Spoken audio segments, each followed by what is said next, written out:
இந்த சஞ்சனாங்கிற பேஷண்ட்டுக்கு யார் பில் பே பண்ணிட்டு போனாங்க? வழக்கமாக கட்டுற பொண்ணு தான் மேம் கட்டினாங்க. அவங்க பேர் பிரியா. நீங்கள் பேங்க் போன நேரத்தில் தான் மேம் கட்டிட்டு போனாங்க.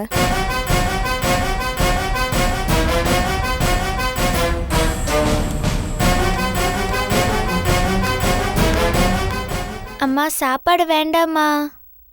சமத்தா சாப்பிடணுமா? பிரியாக்கா உனக்காக பணம் கட்டியிருக்காங்கல்ல, இன்னும் 30,000 தான் பாக்கி இருக்கு. அதை கட்டிட்டா உனக்கு ஆபரேஷன் பண்ணிடுவாங்க, நீ நல்லாயிடுவ, நம்ம வீட்டுக்கு போயிடலாம்ல. சரிம்மா, நான் வேலைக்கு போய் சம்பாதிச்சு பிரியாக்காக்கு பணம் கொடுக்கறேன். சரிடா செல்லம். மஞ்சுளா, பிரியா வந்துட்டு போனலா? ஆமாங்க, நான் கூட உங்களை வந்து தேடினேன். நீங்க ஆனா ரூம்ல இல்ல. இல்ல, நான் பேங்க் வரைக்கும் போயிருந்தேன். என்னங்க, நீங்க ஒரு ஃபோன் பண்ணி சொல்லிருக்கலாம்ல. என்கிட்ட உங்க நம்பரும் இல்ல, போனும் இல்ல. ஆண்டி, இதோ புது மொபைல் ஃபோன் பிரியாக்கா வாங்கி கொடுத்தாங்க. அப்படியா? சரிம்மா, நான் கிளம்புறேன். மிஸ் பண்ணிட்டேனே. ஆண்டி, என்னம்மா? இதுல பிரியாக்காவோட போட்டோ இருக்கு. இப்பதான் மொபைல்ல எடுத்தேன். ரொம்ப அழகா இருப்பாங்க, பாக்குறீங்களா? காமி.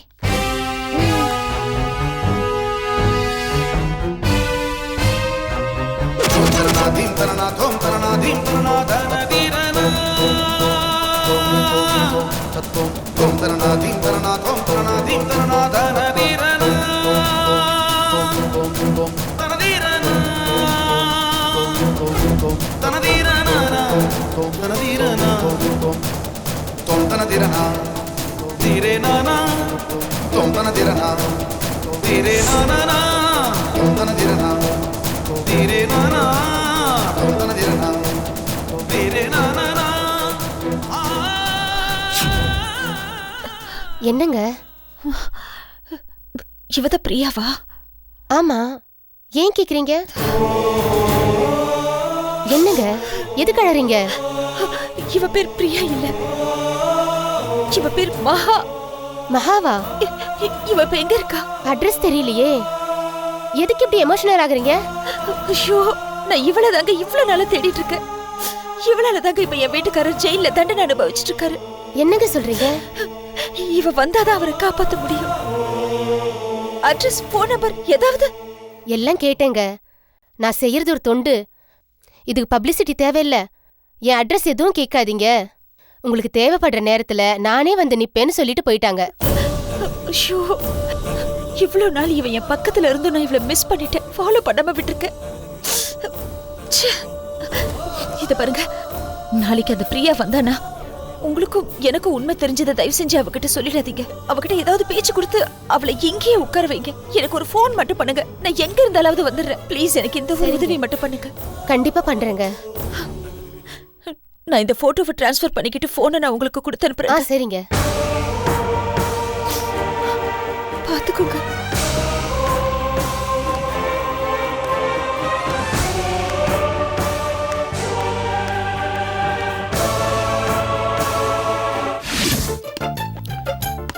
ஏண்டி, ஒரு எலக்ட்ரிஷியனை கூட்டிட்டு வந்து இந்த ஃபேனை ரிப்பேர் பண்ணக்கூடாதா? அட போமா, அவன் பெரிய சோம்பேறி. ஏய், சோம்பேறிய தப்பா பேசாதடி. ஒரு வேலையை கொடுத்தா சோம்பேறி கிட்ட தான் கொடுக்கணும். ஏன், எதுக்கு? அவன்தான் ரொம்ப அலட்டிக்காம எவ்வளவு ஈஸியா செய்ய முடியுமோ அப்படி செய்வான். உன்ன மாதிரி. ஆமா, நீ ரொம்ப சுறுசுறுப்போ. ஏதோ ஒரு நாள் சீக்கிரமா சமையல் பண்ணிட்ட, அதுக்கு இப்படி அலட்டிக்கிற. சும்மா நைன் பேசாம சாப்பிடுமா. ஆமா, சாம்பார்ல கொஞ்சம் உப்பு போட்டிருக்கலாம்ல. ஆமா ஆமா, இதுவே போதும், சாப்பிட. அம்மாவும் பொண்ணு அடுத்த ரவுண்ட் ஆரம்பிச்சிட்டீங்க போல இருக்கு. சாப்பிடுறதுலையா? சண்டை போடுறதுல. சண்டை போடுறதுல ஒரு சுகம் இருக்கே, அது வேணான்னு சொல்ல வந்தேன். எனக்கு டைம் ஆச்சு, டிஃபன் எடுத்து வை.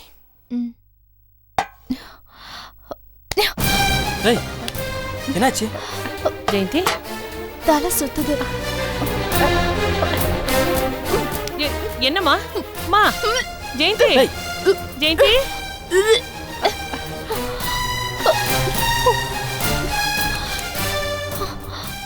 ஜெயந்தி என்னாச்சு?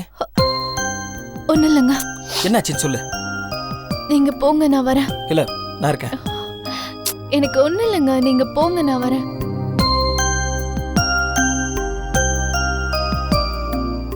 மாப்ள என்னாச்சு மாப்ள? வாந்தி எடுக்கிறா. என்ன சாப்பிட்டா இப்போ? இப்ப ஒன்னும் சாப்பிடல மாப்ள. இப்ப மட்டும் இல்ல, இந்த காயத்ரி விஷயம் நடந்ததுல இருந்து சரியா சாப்பிடுறது இல்ல, சரியா தூங்குறது இல்ல. அக்கம் பக்கத்து பொம்பளைங்க பேசுறதெல்லாம் கேட்டுட்டு மனசு ரொம்ப உடைஞ்சு போயிட்டா மாப்ள. நானும் எவ்வளவோ எடுத்து சொன்னேன் அவளுக்கு. சரி ஜெயந்தி, வா டாக்டர் கிட்ட போலாம். டாக்டர்லாம் எதுக்கு? பரவாயில்ல, ஒன்றும் இல்லை. என்ன ஒண்ணு இல்ல, வாந்தி எடுக்கிற, மயக்கமா இருக்குன்னு சொல்றேன். வா போய் டாக்டரை பார்த்துட்டு வந்துடலாம். நீங்க எதுவும் சாப்பிடவே இல்லையே. நான் சாப்பிட்றதா முக்கியம். நீ வா போய் டாக்டர் கிட்ட செக் பண்ணிட்டு வந்துடலாம். வா. பார்வதி, சந்தியா செல்வா கல்யாணத்தை எவ்வளவு சீக்கிரம் நடத்த முடியுமோ அவ்வளவு சீக்கிரம் நடத்திடுவோம்மா. ஏன்பா என்னம்மா? உடம்பு கொஞ்சம் தேரட்டுமே, அதுக்கப்புறம் அதை பத்தி பேசலாம்ல. ஏங்க சொல்றேன்னு தப்பா நினைச்சுக்காதீங்க. டாக்டர் அடுத்த செக்கப் வரைக்கும் உங்களை ஸ்ட்ரெயின் பண்ணிக்க வேண்டாம்னு சொல்லியிருக்காரு. அதுக்குள்ள பார்வதி, அவங்க பொண்ணு வீட்டுக்காரங்க மனசு கஷ்டப்படும் இல்லையா, அதனால தான் சொன்னேன்.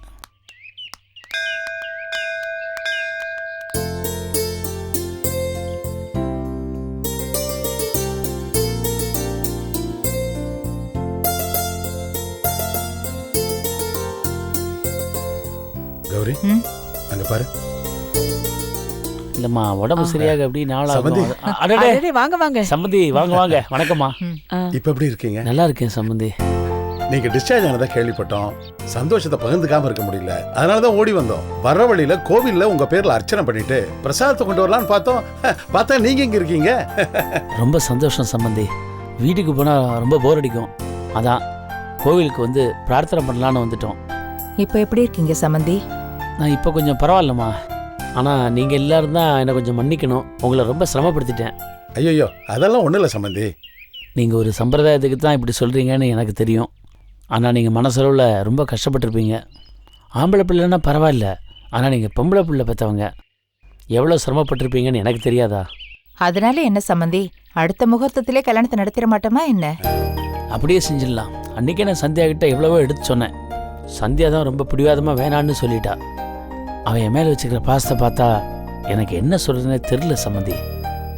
செல்வா கூட சொல்லிட்டு இருந்தா, நம்மளால சம்பந்தி குடும்பத்துக்கு கஷ்டம், கல்யாண செலவு என்ன ஆச்சோ அதை நாம கொடுத்துடலான்னு சொன்னான். சம்பந்தி, பணம் எப்ப வேணாலும் வரும் சம்பந்தி. சந்தியாவுக்கு இவரு மேல பாசம் இருக்கிற மாதிரி மாப்பிள்ளைக்கு எப்பவுமே என் மேல ஒரு அக்கறை. அது கிடைக்குமா? அதுக்கு நான் கொடுத்து வச்சிருக்கேன் இல்லையா? சந்தியா கிட்ட தைரியமாக இருக்க சொல்லுங்கள். நான் ஹாஸ்பிட்டலில் இருக்கும்போது எவ்வளோ அக்கறையாக என்னை கவனிச்சுக்கிட்டா தெரியுமா? எனக்காக ரொம்ப அழுதுருக்கா. அந்த ஒரு விஷயத்திலேயே எங்களுக்கு பொம்பளை பிள்ளை இல்லையேங்கிற குறை எங்க மனசை விட்டு போயிடுச்சு. சொல்ல மறந்துட்டேனே, இவங்க என் பெரியம்மா. பேருக்கு தான் பெரியம்மா, நிஜத்தில் சொல்லப்போனால் என்னை வளர்த்த அம்மா. வணக்கம். வணக்கம்மா. பேரு வீராயி. செல்வா கல்யாணத்துக்காக வந்திருக்காங்க. எனக்கு உடம்பு சரியில்லைனதும் இங்கேயே தங்கிட்டாங்க. அம்மா, இவங்க தான் பொண்ணு வீட்டுக்காரங்க, சந்தியாவோட அப்பா அம்மா. கல்யாணத்துக்கு உங்களை மாதிரி பெரியவங்க வந்தது எங்களுக்கு ரொம்ப சந்தோஷம். கல்யாணம் இப்படி நின்று போனதான் எங்களுக்கு கொஞ்சம் வருத்தமா இருக்கு. எல்லாரும் கல்யாணம் நின்னு போனது காரணம் என் பிள்ளைக்கு நெஞ்சு வலி வந்ததான்னு சொல்றாங்க. அது சரியில்லை. தப்பு என் புள்ள பேர்ல இல்ல, ஒரு பொம்பளை பிள்ளையோட ராசியை வச்சுதான் கல்யாணம் நடக்கிறதும் நடக்காததும் நிக்கிறதும் நிக்காததும். உங்க பொண்ணோட ராசியில என்ன குத்தமோ என்ன குறையோ என்ன தோஷமோ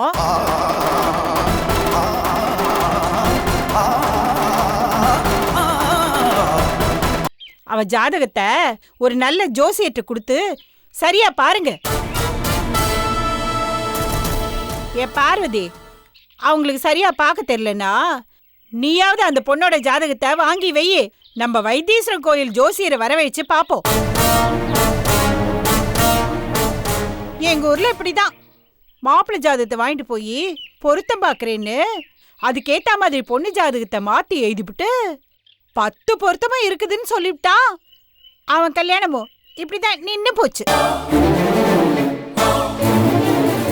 அஸ்திவாரம் பலமா இருந்தா தானே கட்டடம் நிக்கும். அஸ்திவாரமே சரியில்லைன்னா 50 அடுக்கு மாடி கட்டி என்ன பிரயோசனம்? என்ன நான் சொல்றது? அதனால ஒரு நல்ல ஜோசியரா பாருங்க, இல்ல உங்க பொண்ணோட உண்மையான ஜாதகத்தை கொண்டு வந்து கொடுங்க. நான் கோயில ஒரு சுத்திட்டு வாரேன். வாங்க போலாம். கோச்சுக்கு போறாங்க, எடுத்து சொல்லு. சம்பந்தி, பரவாயில்ல சம்பந்தி, நாங்க கிளம்புறோம். வாங்க போலாம். சம்பந்தி ஒரு நிமிஷம். எங்கள் அம்மா கொஞ்சம் பழைய ஆள், கிராமத்தனமாக பேசுவாங்க, மனசில் எதுவும் வச்சுக்க மாட்டாங்க, வெளியில் கொட்டிடுவாங்க. நீங்கள் எதுவும் தப்பாக எடுத்துக்காதீங்க சம்பந்தி. பொண்ணை பத்தவங்க நாங்க சம்பந்தி. பாசத்தை கொட்டினா தாங்கிக்கலாம், தேவையில்லாத வார்த்தை கொட்டினா தேள் கொட்டுற மாதிரி இருக்கு. உங்க அம்மா பேசுனது கிராமத்தனமா இல்ல, விஷமத்தனமா பேசின மாதிரி இருக்கு. நெஞ்சில நெருப்பள்ளி கொட்டிட்டாங்க, தாங்கிக்க முடியல சம்பந்தி. வரோம்.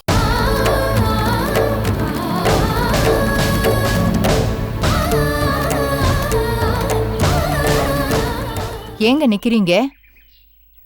சாமி கும்பிட்டு போலாம். ஒண்ணு வேண்டாம், வாங்க போலாம். போங்க.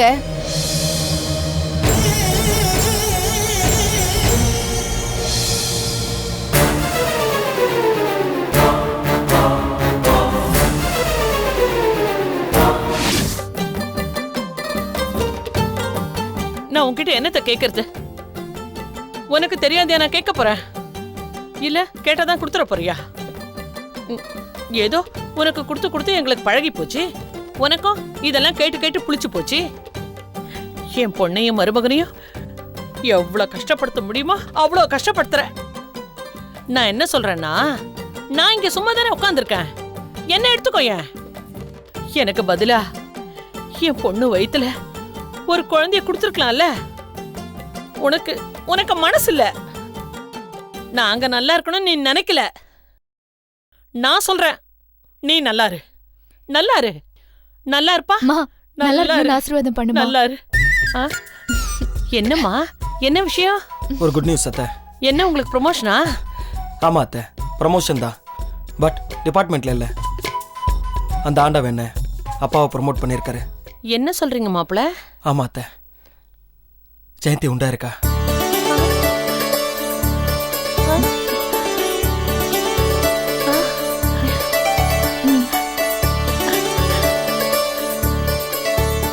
அதிசயம் தான் அத்தை. நாங்கள் வாடகை தாய் விஷயமா எந்த டாக்டரை போய் பார்த்தோமோ அவங்கள தான் எப்பயும் போய் பார்த்துட்டு வரோம்.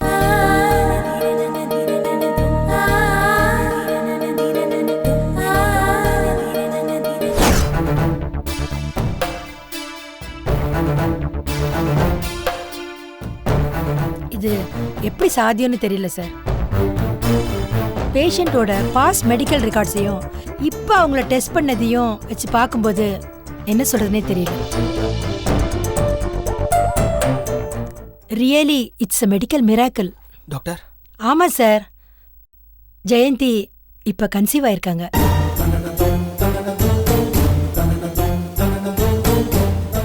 அது எப்படி டாக்டர்? இப்படி கூட நடக்குமா? நோ டவுட் ஜெயந்தி, முதல்ல நம்புங்க. உங்க வயித்துல கரு உண்டாயிருக்கு. இது கடவுளோட கருணை. டாக்டர், நீங்க என்ன கேட்க வரீங்கன்னு எனக்கு புரியுது சார்.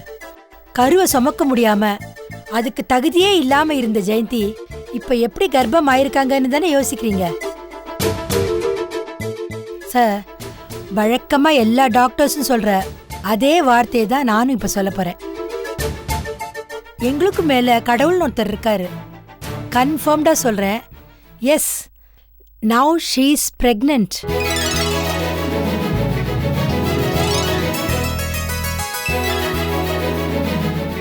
ரொம்ப தேங்க்ஸ் டாக்டர். தேங்க்ஸ முதல்ல கடவுளுக்கு சொல்லுங்க. அப்புறம் ஒரு முக்கியமான விஷயம், இப்போ அவங்க லேட்டா கன்சீவ் ஆயிருக்கிறதால ரொம்ப ஜாக்கிரதையா இருக்கணும். சூடான பொருட்கள், ஐ மீன் உடம்ப சூடாக்குற காய்கறிகள், பழங்கள், இது எல்லாத்தையும் சுத்தமா அவாய்ட் பண்ணிடணும். ஃப்ரெஷ் ஜூசஸ், கீரை, பால், தயிர், மோர், இந்த மாதிரி உடம்புக்கு குளிர்ச்சி தரக்கூடியதா சாப்பிடணும். அப்புறம் ரொம்ப ஸ்ட்ரெயின் பண்ணிக்காதீங்க. முக்கியமா மென்டல் ஸ்ட்ரெஸ்ஸே இருக்கக்கூடாது. ஏன்னா மனசு பாதிச்சா அது உடம்பையும் பாதிக்கும் இல்லையா? ஓகே டாக்டர், நான் இவரை நல்லா கவனிச்சுக்கிறேன். நீங்க கவனிச்சுப்பீங்கன்னு தெரியும் சார். இருந்தாலும் ஆஸ் அ டாக்டரா நான் சொல்ல வேண்டியது என்னோட கடமை. சரி டாக்டர். அப்புறம் நான் சில டிப்ஸும் கருவோட வளர்ச்சிக்கு விட்டமின் டேப்லெட்ஸும் மெடிசின்ஸும் எழுதி தரேன். கண்டினியூ பண்ணுங்க. அப்புறம் மந்த்லி செக்கப்க்கு கண்டிப்பா வரணும். அதுதான் ரொம்ப கம்பல்சரி.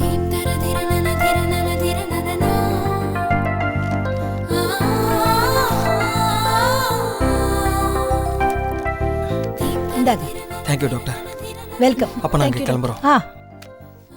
டாக்டர் கன்ஃபார்ம் பண்ணிட்டாங்க. ஐயோ, அந்த கடவுளை இவ்வளோ நேரம் வாய்க்கு வந்து இப்படிலாம் பேசிட்டனே. இப்பெல்லாம் நல்லா திட்டினாதான் அந்த சாமி கூட உரைக்கும் போல. அப்பனே ஆண்டவா, என்ன மன்னிச்சிருப்பா. ஜெயந்திய மலடின்னு ஊர் வாயால சொல்ல வச்சு ஒரு ஜன்னலை சாத்தின, காயத்ரியை சாகடிச்சு ஒரு கதவையே சாத்தின. ஆனா அது எல்லாத்துக்கும் பிராயச்சித்தமா ஒரு வீடே கட்டி கொடுத்துட்டியப்பா. உனக்கு ரொம்ப நன்றிப்பா, ரொம்ப நன்றி. அத்தை, லேட்டா கன்சீவ் ஆயிருக்கிறதுனால ஜெயந்தியை ரொம்ப கேர்ஃபுல்லா இருக்க சொல்லி டாக்டர் சொல்லியிருக்காங்க. நான் எதுக்கு இருக்கேன்? நான் பாத்துக்கிறேன். எனக்கு என்ன வேலை? இங்க வாடி செல்லம், வாடி ராசாத்தி. நடக்காதுன்னு நினைச்ச விஷயம் இப்ப நடந்துருச்சுமா. சந்தோஷத்துல நான் என்ன நடந்துரும் போல இருக்கேன். மாப்பிள்ள, முதல்ல உங்க 2 பேருக்கும் சுத்தி போடணும். வடை பாயசத்தோட ஒரு 100 பேருக்காவது அன்னதானம் பண்ணணும். இந்த வீட்டுக்கு கணபதி ஹோமம் பண்ணணும். குலதெய்வம் கோவிலுக்கு போகணும். குழந்தைக்கு ஷாப்பிங் போகணும். மாங்காய் சீசனுக்கு இப்பவே சொல்லி வச்சிடணும். ஹாஸ்பிட்டல்ல இப்பவே பெட் புக் பண்ணிடணும். எல்கேஜிக்கு இப்பவே அட்மிஷன் வாங்கிடணும். பிள்ளைக்கு ஒரு பேன் கார்டு, ஓட்டர் ஐடி இப்பவே இதுக்கெல்லாம் சொல்லி வச்சிடணும். 10,000 ரூபாய்க்கு ஒரு பட்டுப்புடவை வாங்கணும். கடைசியில சொன்னது எனக்கு. சரி, வாங்கி. அப்புறம் ஜெயந்தி, முதல்ல ஒரு வேலைக்காரி வைக்கணும். இத பாரு, இனிமே நீ வெயிட் தூக்க கூடாது. எப்படிமா? தலகாணி கூட தூக்க கூடாதா? தலகாணி என்ன தலகாணி? நீ செய்யற இட்லி கூட நீ தூக்க கூடாது. ஏன்னா நீ செய்யற இட்லி உன்ன மாதிரியே வெயிட் ஜாஸ்தி. இதுதான் ரொம்ப நாளா சொல்லணும்னு நினைச்சிட்டு இருந்தேன். இப்ப சொல்லிட்டா. சும்மா சும்மா.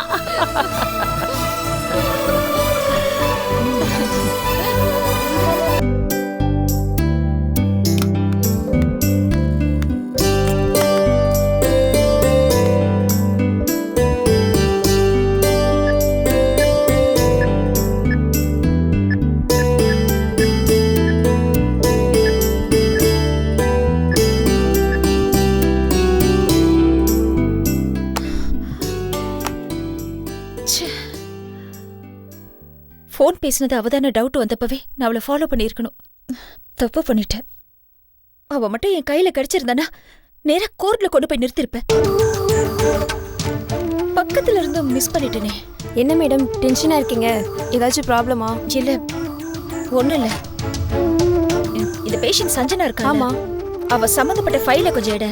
அவளை பத்தின டீடைல்ஸ் எனக்கு வேணும். அதுல ஏதாவது ஃபோன் நம்பர், அட்ரஸ் இருக்கா? சரி, நானும் இதுல ஏதாவது இருக்கான்னு பாக்குறேன். கண்டிப்பா ஏதாவது இருக்கும். சஞ்சனா ஓப்பன் ஆக மாட்டேங்குதே. இதுல ஏகப்பட்ட சஞ்சனா இருக்கு.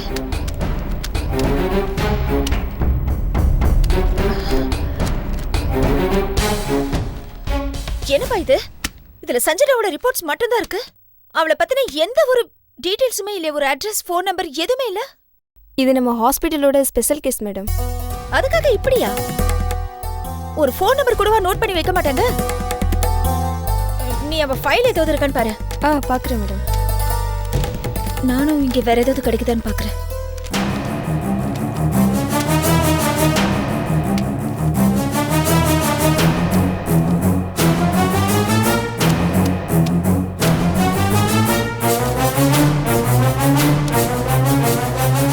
மேடம் இங்க பாருங்க, இந்த ஃபைல்ல அந்த மதரோட நம்பர் இருக்கு. Thank you very much.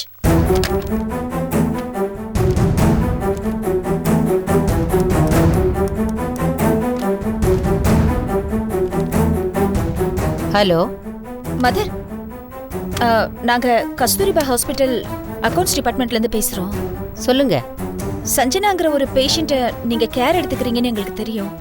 அது விஷயமா உங்ககிட்ட கொஞ்சம் பேசணும். ஏன், என்னாச்சு? Anything serious? இல்ல அதெல்லாம் ஒண்ணு இல்ல மதர். அப்புறம் என்ன, குழந்தையோட ஆபரேஷனுக்கு பணம் கட்டலையா? பிரியா பணம் கட்டுறதா சொன்னாலே. அது பாதி பணம் கட்டிட்டாங்க மதர். பேலன்ஸ் அமௌண்ட் கொண்டு வந்து கட்டுறேன்னு சொல்லியிருக்காங்க. அப்புறம் என்னம்மா? இல்ல மதர், பிரியாங்கிறவங்க யாரு? அவங்க ஒரிஜினல் பேர் பிரியா இல்ல மதர். அவங்க பேர் மகா. என்னம்மா நீங்க ஷாக் நியூஸ் கொடுக்குறீங்க? அவங்க பேர் பிரியா தான். அவங்க பேர் மகா. எனக்கு அவங்கள ரொம்ப நல்லாவே தெரியும். ஐயோ, இதை நான் உங்களுக்கு எப்படி சொல்லி புரிய வைக்கிறதுனே தெரியலையே. எனக்கு என்ன புரிய வைக்க போறீங்க? அவங்க அந்த குழந்தையோட ஹாஸ்பிட்டல் செலவு எல்லாத்துக்கும் பொறுப்பேத்துக்கிட்டு இருக்காங்க. அதெல்லாம் ஓகே தான் மதர். ஆனா அந்த பிரியாவை உங்களுக்கு எப்படி தெரியும்? அவ எங்க தங்கி இருக்கா? ஏமா, உன் பேர் என்னன்னு சொல்லவே இல்லையே. மதர், இப்ப என் பேர் முக்கியம் இல்ல, பிரியாவை பத்தின டீடைல்ஸ் கொஞ்சம் சொல்லுங்களேன்.